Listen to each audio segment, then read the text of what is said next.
Pour passer de la femme qui rêve à la femme qui agit, à celle qui actionne. Pour arrêter de ruminer, de trop penser, trop cogiter. Rejoins le programme La Perle et trouve la paix en toi et autour de toi.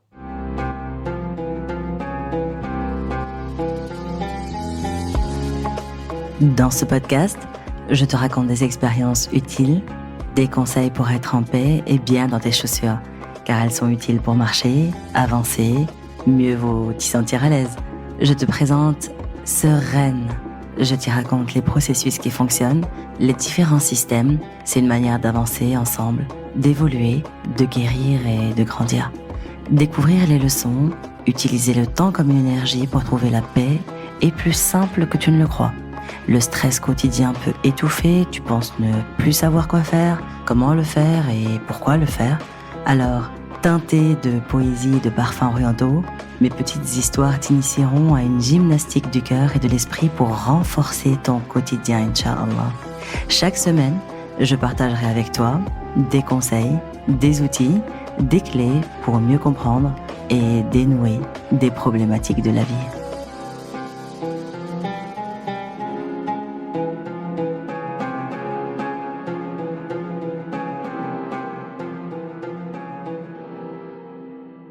Devenir un meilleur adulte pour inspirer la génération future? Comment être inspirant, en fait, quand toi-même t'es pas inspiré? Il faut comprendre que c'est ce que tu dégages, ta façon d'être, ton énergie peps. C'est ce qui va mettre en appétit, en fait, tous ceux qui te sont chers, tous ceux qui t'entourent. Et c'est ta générosité, dans ton attitude, ce qui donne du sens, en fait. Et ce qui va mobiliser à aller vers les autres, vers les projets, c'est ce qui va t'emmener.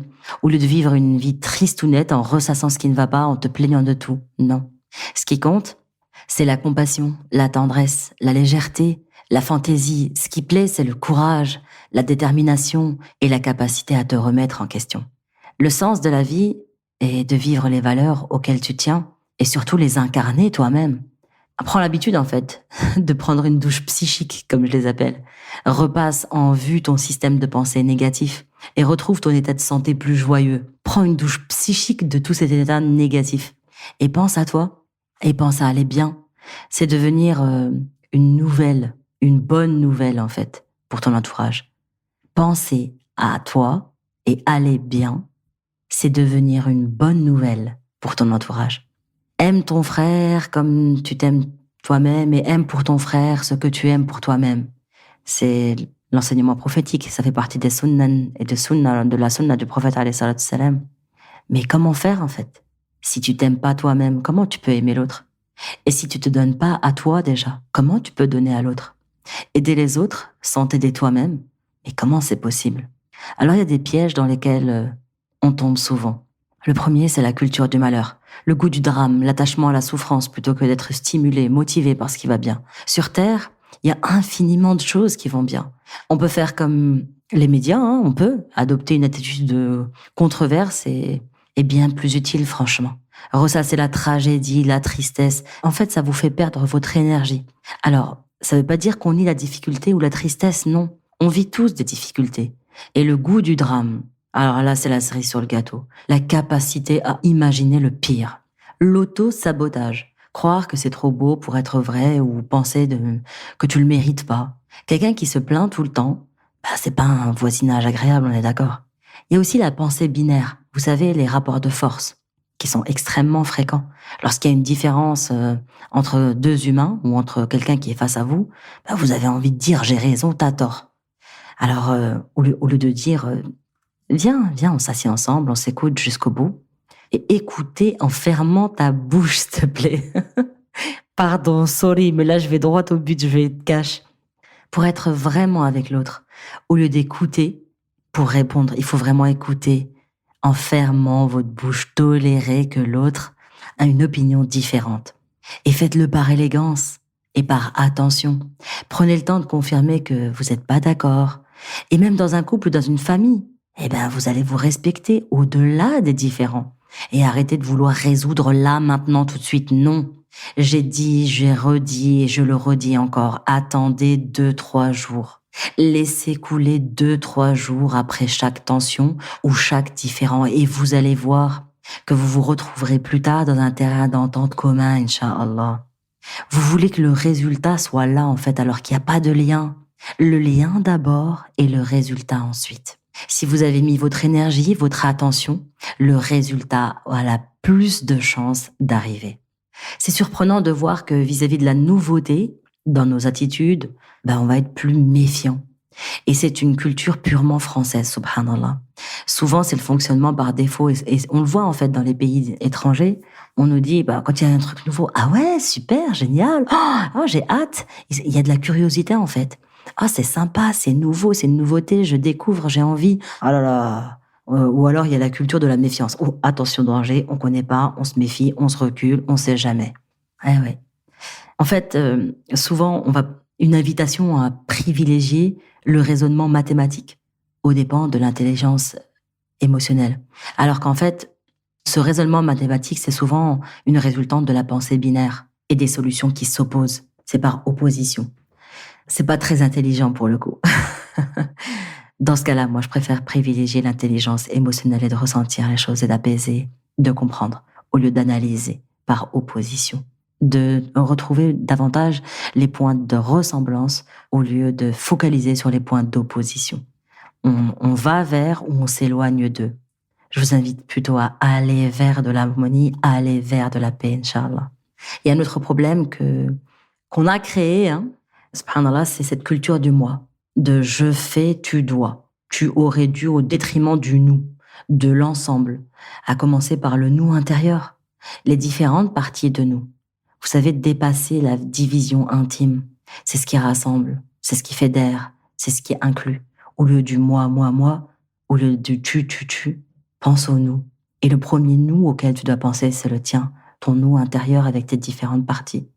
C'est ce qui rassemble, c'est ce qui fédère, c'est ce qui inclut. Il y a une espèce d'addiction aux certitudes qui ont pu vous aider, vous servir, certes, mais qui sont plus d'actualité aujourd'hui. Ça vous enferme souvent dans des non-solutions. Et faire le deuil de ces certitudes qui ont pu vous servir un jour, qui vous ont été utiles, oui, et qui vous desservent aujourd'hui, malheureusement. Alors, accueillez la vie telle qu'elle est réellement et non comme vous voudriez qu'elle soit. Donc, il va falloir installer des mises à jour par rapport à ça. Il y a aussi la culture de la course contre le temps, Seigneur. Combien j'ai fait face à cette culture, moi. Je me bats tous les jours après ça. L'habitude d'être piégé par toutes les choses à faire au lieu d'être, au lieu de prendre le temps d'être, au lieu d'être en paix, au lieu d'être tranquille, d'être bienveillant envers toi-même et envers ceux qui te sont chers, au lieu de goûter, au lieu d'apprécier. Votre course est perdue d'avance. Pacifiez votre rapport au temps, être moins stressé pour être moins stressant aussi. Petit à petit, revisitez vos qualités et enlevez le superflu qui vous fait courir. En fait, c'est un travail de jardinage qui prend du temps et de la culture de l'entretien. Ça se nourrit, c'est pas juste je sais mais j'abandonne la graine, non.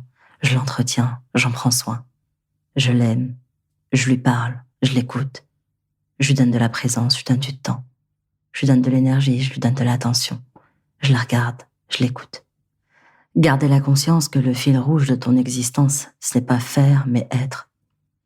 Et créer un état de paix en toi, qui te permet de gouverner à travers les intempéries de la vie. Prends régulièrement ta douche psychique, s'il te plaît. Prends des douches psychiques et dégage le négatif dans ta tête. Et accompagne-toi en douceur. Et vois les choses plutôt en « et » que en « ou ». Tu sais, il y a ça et ça. C'est pas ça ou ça dans la vie. Et lave ton cœur, lave ta conscience. Pose-toi la question chaque jour, comment ça va toi en dedans? En commençant par ce qui va et si t'as l'impression que rien ne va, je te propose un exercice. Vas-y, teste là maintenant tout de suite. Arrête de respirer. Et regarde si Allah veut que tu vives. Ou s'il veut que tu respires. Et prends conscience alors que tu es vivant et qu'Allah t'invite à l'être. Et qu'il veut que tu le sois.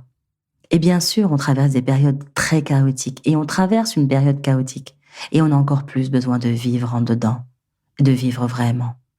Prendre soin des autres en se négligeant, c'est ajouter de la négligence. Accepter des moments de vacuité, des temps où on fait rien, c'est pour être mieux ensuite. Et les gens qui rayonnent de joie sont des gens attirants, sont des gens qui dégagent de good vibes, comme on dit. C'est des gens qui dégagent de belles choses. Je ferais pas ce que je fais maintenant, là, si j'avais pas appris à prendre soin de moi d'abord. Et on est tous des gens interconnectés. L'illusion dans laquelle nombreux sont qui pensent être seuls, non. On est des gens vivants parmi d'autres vivants. Et le cerveau fait des vagues. Ce qui vibre dedans vibre en dehors. Donc vous vibrez quoi en fait en dehors de vous? C'est des ruminations négatives ou des kiffs, du hamd, de la gratitude? Et continuez à vous interroger, à vous émerveiller, à vous laisser solliciter par la vie, par la joie et le système de pensée qui sont devenus obsolètes, on les dégage pour être en paix. Devenez vous. Et qui se pose la question en fait dans votre tête? Arrêtez de vous soucier de tout. Foutez-vous la paix. Et faites ce qui vous fait du bien. Trouver ta place, c'est une aventure. Avec des expériences, de l'émerveillement, de la légèreté et du je m'en foutage. Parfois, souvent, beaucoup, c'est important. Va vers une qualité de vie dans ton introspection. Va vers des douches psychiques utiles, un beau ménage intérieur pour jardiner et récolter les fruits dont tu as besoin. Deviens un être vivant et vibrant. À aucun moment dans ma vie, moi perso, Firdaus, je n'ai formulé à mon égard que j'étais quelqu'un d'inspirant. J'ai juste observé par la pratique que le travail que je faisais en moi-même permet à d'autres autour de moi de se dépasser et de comprendre le mécanisme humain. C'est utile. Et ça se révèle être très inspirant, alhamdulillah. Ce que j'enseigne sur la connaissance de soi, quand on observe que les choses sont moins tendues, que je m'observe en dedans, et plus je nourris ma relation verticale, et plus je m'ouvre à de belles perspectives horizontales. Plus je comprends le mécanisme humain, plus je peux en parler, et ça éclaire les autres. Je vous souhaite des échanges riches et féconds, utiles et joyeux. Et lorsque tu décides d'entrer dans ce chemin de la connaissance de toi, les premiers pas sont laborieux. Et assez vite, subhanallah, le chemin s'ouvre tout seul. Et il se fait en avançant. Car tu te relis à plus grand que toi. Et tu te lis à plus grand que toi. Allah est là partout sur ton chemin. Goûte à ce souffle. Il y a de l'aide. Il est là. Tawakkal ala Allah et rejoins la perle.